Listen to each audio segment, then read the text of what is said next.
എന്താ ഞങ്ങൾ കണ്ട അവളുടെ ചാരിത്രം പോവോ? ഊർമിള നന്നായിട്ട് പേടിച്ചിട്ടുണ്ട്. ഇപ്പോഴത്തെ കണ്ടീഷനിൽ അത് പാടില്ലാത്തതാ. ഇത് സ്വപ്നമല്ല അമ്മേ, ഞാൻ ശരിക്കും കണ്ടതാ. എന്റെ ജീവിതം ധന്യമായ നിമിഷമായത്.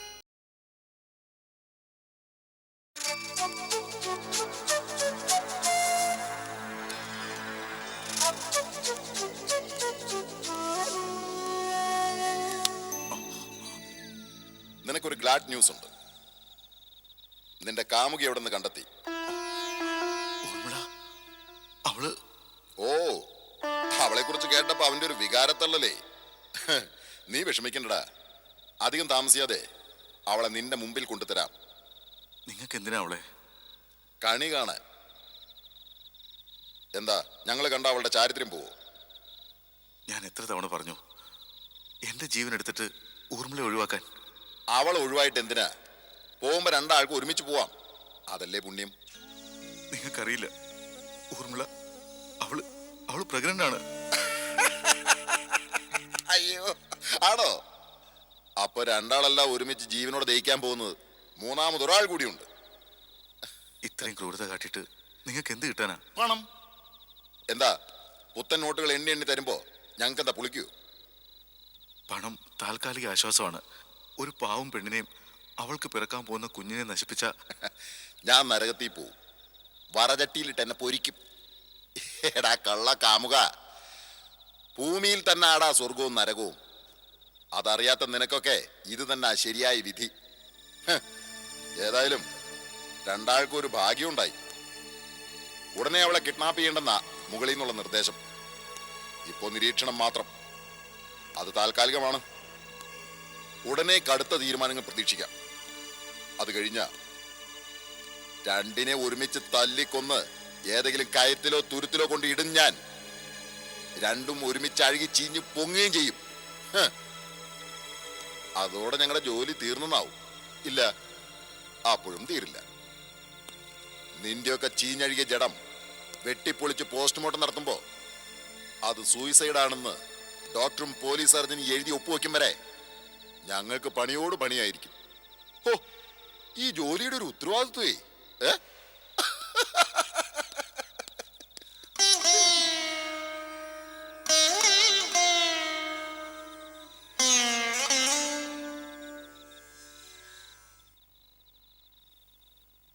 ഊർമിള നന്നായിട്ട് പേടിച്ചിട്ടുണ്ട്. ഇപ്പോഴത്തെ കണ്ടീഷനിൽ അത് പാടില്ലാത്തതാ. ഇന്നിനി ആ കുട്ടിക്ക് ഉറങ്ങാൻ കഴിയില്ല. അല്ലെങ്കിൽ തന്നെ ഭയം ഉള്ളിൽ കിടന്ന ആർക്കാ ഉറങ്ങാൻ കഴിയാ? ഊർമിള ഇത്ര തർപ്പിച്ച് പറഞ്ഞ സ്ഥിതിക്ക് ഇനി ആരെങ്കിലും വീട്ടിനുള്ളിൽ കടന്നിട്ടുണ്ടാവും. എനിക്ക് ആ വിശ്വാസമില്ല. ഊർമിളയുടെ ഇപ്പോഴത്തെ മാനസികാവസ്ഥയിൽ ഇതുപോലുള്ള പിച്ചും പേയും ഒക്കെ നമ്മൾ പ്രതീക്ഷിക്കണം.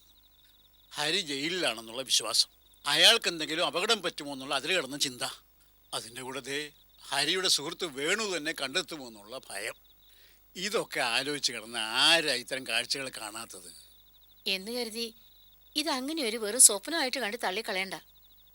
ചിലപ്പോ ആരെങ്കിലും വീട്ടിനുള്ളിൽ വന്നിട്ടുണ്ടാവും. കാലം അതാണ്. ദിനം പ്രതി പത്രത്തിൽ വരുന്ന വാർത്തകള് മാഷും കാണാറില്ലേ? എന്നാ പിന്നെ അമ്മ ഒരു കാര്യം ചെയ്യും. ഇത്രയൊക്കെ ആസ്വദിക്ക് ആ കുട്ടീനെ തനിച്ചാക്കണ്ട. കൂട്ടിന് അമ്മ കൂടി ചെല്ല്. ഇത് ഞാൻ നിങ്ങളോട് അങ്ങോട്ട് പറയാനിരിക്കുകയായിരുന്നു. സ്വപ്നം കണ്ടതായാലും ശരി, നടന്നതായാലും ശരി, ഊർമിളയുടെ ഇപ്പോഴത്തെ മാനസികാവസ്ഥയ്ക്ക് ഒരു തുണ നല്ലതാ. കൂട്ടുകിടക്കാൻ പോകുന്ന ആള് കൊള്ളാം. ഇരുട്ടിനെ വലിയ പേടിയുള്ള ആളാ. ഉറക്കത്തിൽ ഓരോന്ന് വിളിച്ചു പറയുന്ന സ്വഭാവമുണ്ട്. എന്നെ പേടിപ്പിക്കുന്നില്ല, കൊച്ചിനെ പേടിപ്പിക്കല്ലേ. ഒന്ന് പോ മാഷേ.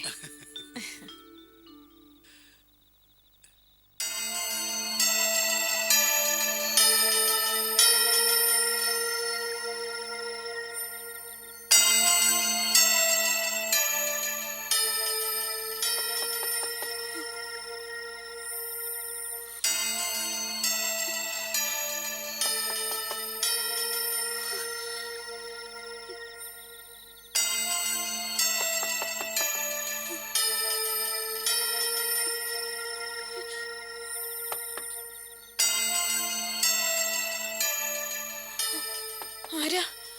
ഞാനാ മോളെ, കതക് തുറക്ക്.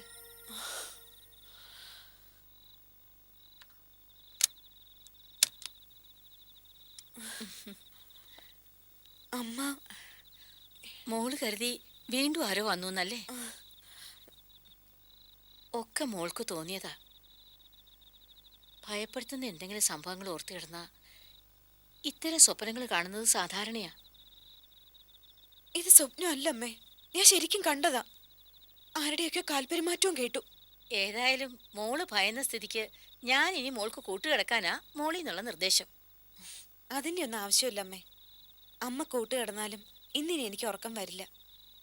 വെറുതെ എന്തിനാ അമ്മ കൂടി ഉറക്കം ഒഴിയുന്നത്? അതൊന്നും സാരമില്ല. ഇപ്പോഴത്തെ അവസ്ഥയിൽ മോളുടെ മനസ്സും ശരീരം ശാന്തമായിരിക്കണമെന്നാ. നെഞ്ചിടിപ്പ് ഉണ്ടാവുന്ന ഒന്നും പാടില്ലെന്നാ ശ്യാം പറഞ്ഞിരിക്കുന്നത്. അതൊരു ഡോക്ടറുടെ കാഴ്ചപ്പാട്. എനിക്ക് രാത്രി പൊതുവെ ഉറക്കം കുറവാ അമ്മേ. നല്ല ഉറക്കത്തിൻ്റെ ഇടയിലൊന്ന് ഉണർന്നു കഴിഞ്ഞാൽ പിന്നെ ഉറക്കം വരില്ല. വെറുതെ ഇങ്ങനെ തിരിഞ്ഞും മറിഞ്ഞും കിടക്കും, അത്ര തന്നെ. അതിൻ്റെ ഇടയിൽ സ്വസ്ഥമായിട്ട് ഉറങ്ങാറുള്ള അമ്മയുടെ കാര്യവും പ്രശ്നമാവും. എനിക്കൊരു പ്രശ്നവും ഇല്ല. എന്നെ ബുദ്ധിമുട്ടിക്കണ്ടെന്ന് കരുതിയാ മോൾ ഇങ്ങനെയൊക്കെ പറയുന്നത്. എന്നാ ഒരു കാര്യം ചെയ്യ്, മോൾ എൻ്റെ ഒപ്പം താഴേക്ക് വാ. നമുക്ക് താഴത്തെ ബെഡ്റൂമിൽ കിടക്കാം. മോളെ ഒറ്റയ്ക്ക് ഇവിടെ കിടത്തിയിട്ട് പോകാൻ അമ്മയ്ക്ക് മനസ്സ് വരുന്നില്ല, അതുകൊണ്ടാ. എന്നാ ശരി, ഇന്നൊരു ദിവസം അമ്മയുടെ ആഗ്രഹം നടക്കട്ടെ.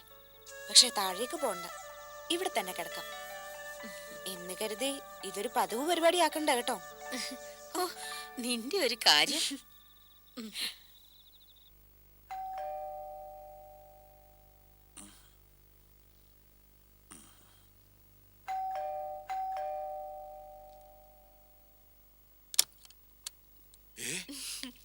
അല്ല, ഇതാരും ആര്യോ?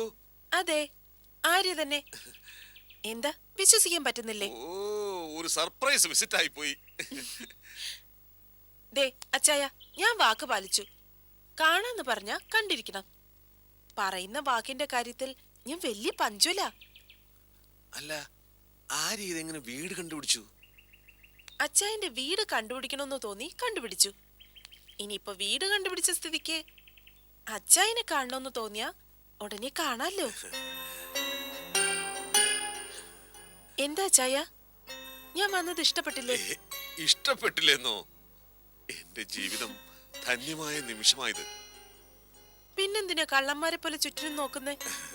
അതെ, കള്ളത്തരം കണ്ടുപിടിക്കാൻ ആരെങ്കിലും ഉണ്ടോന്ന് നോക്കിയതാ. മിസ്സസ് അകത്തുണ്ടോ? ഇല്ല, പക്ഷേ ഉടനെ വരാൻ സാധ്യതയുണ്ട്. അപ്പൊ കൊഴയുമല്ലോ. ചെറുതായിട്ട്. എന്തായാലും ഇങ്ങോട്ട് വരാൻ ഒരുങ്ങുമ്പോ ഒരു ഫോൺ കോൾ എങ്കിലും ചെയ്യേണ്ടതായിരുന്നു. കാണാനുള്ള മോഹം കലശലായപ്പോ പിന്നൊന്നും ആലോചിച്ചില്ല, ഒറ്റ പോക്ക. അത്രയ്ക്ക് എന്നെ ആര്യക്ക് വീണ്ടും ഇങ്ങനെ സംശയിക്കല്ലേ. അച്ഛനെ എനിക്ക് മറ്റാരേക്കാളും ഇഷ്ട, എന്നെക്കാളും ഇഷ്ട. ആര്യ, എനിക്ക് നിന്നോടുള്ള സ്നേഹം ഇരട്ടിയായി. ഇനി എന്റെ ഭാര്യ വന്ന് കണ്ടാലും ഒരു കുഴപ്പമില്ല. അയ്യോ,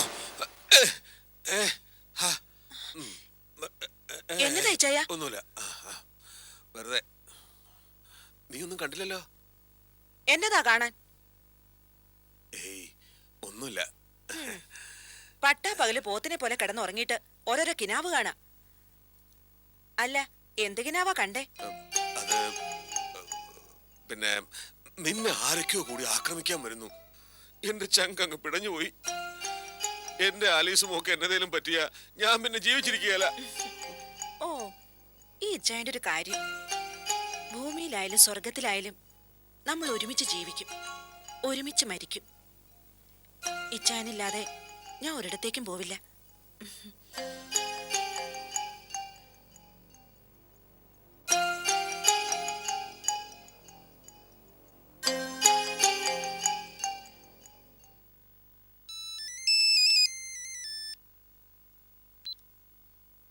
ഹലോ. ഹലോ, ആര്യാന്നോ? അതെ, ആരാ? പാവം അച്ചായനാന്നേ. അച്ചായനോ? എന്താ അച്ചായ വിശേഷിച്ച്? ഒന്നും പറയണ്ട ആര്യേ. ഇന്ന് ഞാൻ തന്നെ ഒന്ന് സ്വപ്നം കണ്ടു. എന്നെയോ? അതേന്നേ. എന്തായിരുന്നു സ്വപ്നം? പുറത്തു പറയാൻ കൊള്ളാവുന്ന വല്ല ആണോ? ആ UA സർട്ടിഫിക്കറ്റാ. മുഴുവൻ കാണാൻ പറ്റിയില്ല. ക്ലൈമാക്സിന് മുമ്പ് പിടിക്കപ്പെട്ടു. അതെങ്ങനെ? നമ്മൾ രണ്ടുപേരും മാത്രം ഉണ്ടായിരുന്ന ആ ഡ്രീം സീനിൽ ആലീസും കൂടി കയറി വന്നു. പിന്നെ ഫൈറ്റും സെന്റിമെന്റ്സും ഒക്കെ ആയിരുന്നു. ഇനി അത് വല്ലതും കയറി ഫലിക്കോ അച്ചായ? എന്റെ പൊന്നെ, ചതിക്കല്ലേ. സ്വപ്നമാണേലും കൂടി അതിന്റെ ചങ്കടിപ്പ് ഇതുവരെ തീർന്നിട്ടില്ലേ. പിന്നെ ആര്യക്ക് സുഖം തന്നെയല്ലേ? ആ സുഖ. ഇനിയിപ്പോ അച്ചായം വിളിച്ച് ക്ഷേമം അന്വേഷിച്ചില്ല എന്നുള്ള വിഷമമൊന്നുമില്ലല്ലോ. വിളിച്ച ക്ഷേമം അന്വേഷിച്ചില്ലെങ്കിൽ തീർച്ചയായും എനിക്ക് വിഷമമായേനെ. അല്ല, നമുക്ക് തമ്മിലൊന്ന് കാണണ്ടേ? കാണാനേ? ഞാനല്ലേ പറയുന്നേ. എനിക്കും കാണാതിരുന്നിട്ട് എന്തോ പോലെ. 1-2 ദിവസമായില്ലേ തമ്മിൽ കണ്ടിട്ട്. ഇങ്ങനെ ഇഷ്ടമുള്ളവർ തമ്മിൽ അകന്നിരിക്കുന്നത് വേദന തന്നെ. അപ്പോ നമുക്ക് ആ വേദന മറക്കാനായി എപ്പ കാണാം? എപ്പ വേണമെങ്കിലും. ഇപ്പൊ പോലും കാണാൻ ഞാൻ റെഡിയാ.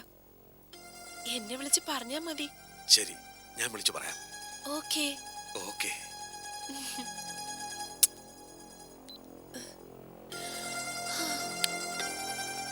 എടി ഒന്നവിടെ നിന്നേ. ഫോൺ എടുത്ത് വെച്ച് കൊഞ്ചി കൊഴയുന്നുണ്ടല്ലോ. ആരോടായിരുന്നു ഇത്രയ്ക്ക് അങ്ങോട്ട് ശൃംഗാരം? കാമുകനോടായിരുന്നു.